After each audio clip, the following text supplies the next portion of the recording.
Hi, and welcome to week 2, video 2. This is all about your resume. Now, you may have noticed that in the corporate world, when you are putting together a resume, that there's just a lot of, I'm going to call it conventional wisdom about how to put together an effective corporate resume. Some of the more interesting pieces of information that's out there floating around that, frankly drive me crazy is that you should only have a one-page resume. That one is like top of my list, drives me crazy. The other thing that I'm seeing a lot of is, you need this high-speed resume template so that you can stand out with the recruiter. And you should, make sure that you have a great headshot on your resume and that you have all of these great text boxes on your resume and icons so that your resume looks great and a recruiter is really going to notice it. We're going to get back to that, but that is not necessarily true. I mean, of course, we're going to notice it, but we're never going to invite you to an interview strictly on how pretty your resume is. Trust me, before this video is over, I'm going to share with you what you really need to do to make sure that your resume is standing out. Another thing that is driving me nuts is, you're getting a lot of information about, you should have keywords on your resume, but nobody tells you that there are different types of keywords. And there are some keywords that you want to put on your resume. Some keywords work better on your LinkedIn profile. So there are, just a ton of teacher resumes out there with core competencies or skills lists that really should be keywords. And the keywords that you're including on your resume don't really put in the work that you are expecting them to put in. And therefore your resumes are kind of invisible. So we're going to talk a little bit about that today as well. And then the other thing that is driving me crazy in terms of like some of the more conventional, wisdom out there is that, you should include everything on your resume, all of your projects and all of your education and every award that you've ever won. Not so much, right? So when we are looking at putting together our resume, because the recruiter is most likely the first person to look for that resume, the first person to see that resume, we want to make sure that we're creating a resume that meets their needs and is easy for them to find. So if you want to make it easy for a recruiter to look at your resume and make the decision to interview you, one of the first things you need to do is make your resume easy to find, and the way that you do that is to use the right keywords on your resume. I cannot even begin to tell you how critical that is, and you get those keywords from the job description.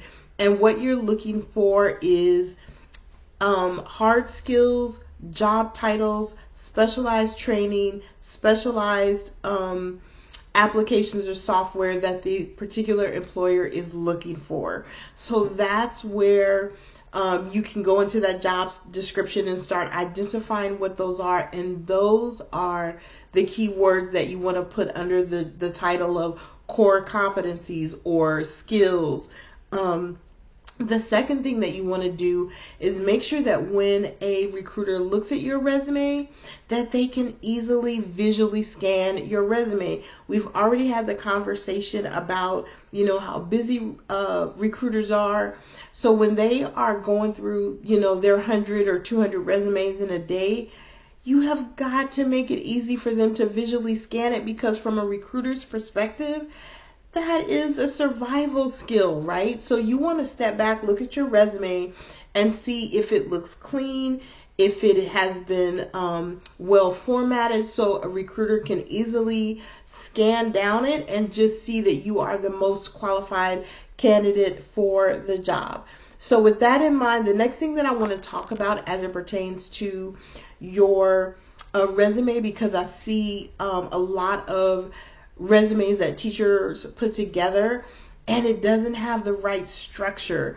So there are no, how can I say this? The structure that I'm going to give you is like the basic structure. It is the 5 things that you always want to have on your resume. Can you have more than those 5 things? Of course you can. The caveat to that is if you're going to put something on your resume and you expect a busy recruiter to look at it, then it needs to be relevant to the specific job.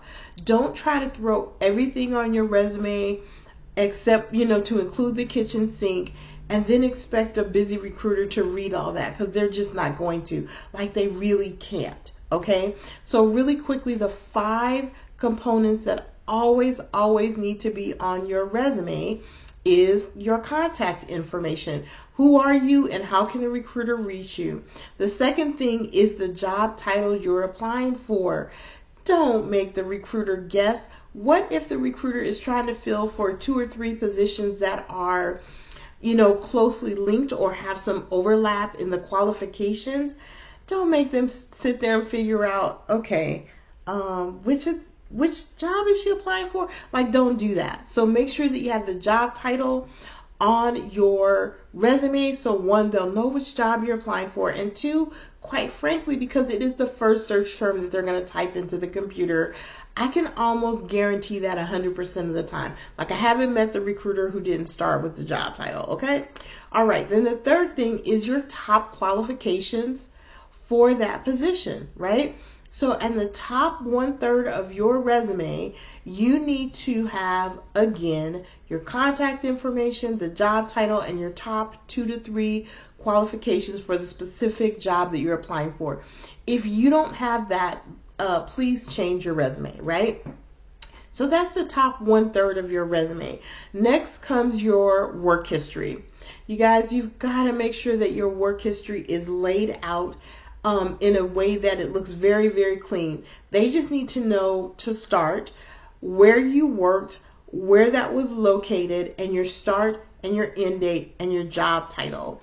So if you're a teacher, you don't want to say, I worked for, and I'm making this up, obviously, you guys, but I worked for the Harlandale Independent School District of San Antonio. I was a special ed teacher for the 1st, 2nd, 3rd, 4th, 5th, 6th, 7th. You see what I'm saying? Like, you don't need to do that. Let's just keep that really clean and succinct. Where did you work? Where was that place located? When did you start? When did you end? And what job title that you did you have? Underneath that, you need to have your bullet points, and those bullet points need to align specifically with the job that you are applying for.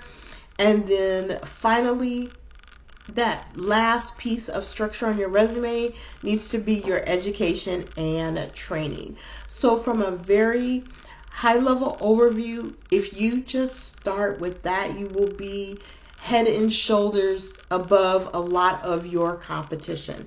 Now I want to wrap this video up with like 3 best practices. These are things that are quite important for your resume. So the first best let me try that again, guys. The first best practice tip that I want to share with you is that every bullet point on your resume needs to align directly with the job description. End of story.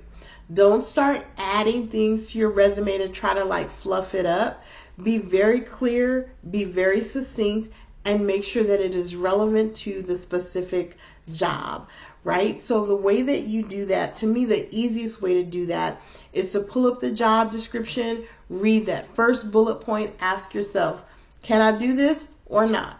If you can do it, immediately start to type up your own bullet point that talks about the action that you took using that qualification and the result that you got. Like, that's kind of a very simple, basic way to do it, right?